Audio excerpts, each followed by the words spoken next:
কোনো পদ্ধতির শিক্ষা ইসলাম দেয়নি।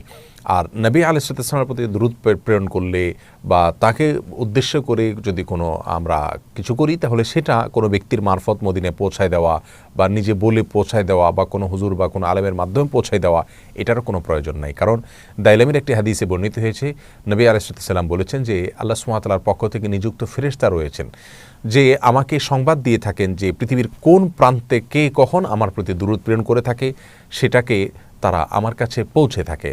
অতএব কোনো ব্যক্তির মাধ্যমে আবার আমাদের আমলটুকু রাসূলের রওজায় পৌঁছে দিও, অথবা দুরূদটুকু তার সওয়াবটুকু সেখানে পৌঁছে দিও, অথবা আপনার কোনো ব্যক্তি মদিনায় যাচ্ছে তার মাধ্যমে পৌঁছায় দেওয়ার জন্য অনুরোধ করা, এই কাজগুলোর কোনো প্রয়োজন নাই। বরং আমরা আমল করব, আল্লাহ সুবহানাহু ওয়া তাআলার সংরক্ষণকারী ফেরেশতারা সংরক্ষণ করবেন, যেখানে পৌঁছানো দরকার আল্লাহ সুবহানাহু ওয়া তাআলার পক্ষ থেকে ফেরেশতারা স্বয়ংক্রিয়ভাবে সেখানে পৌঁছে দিবেন।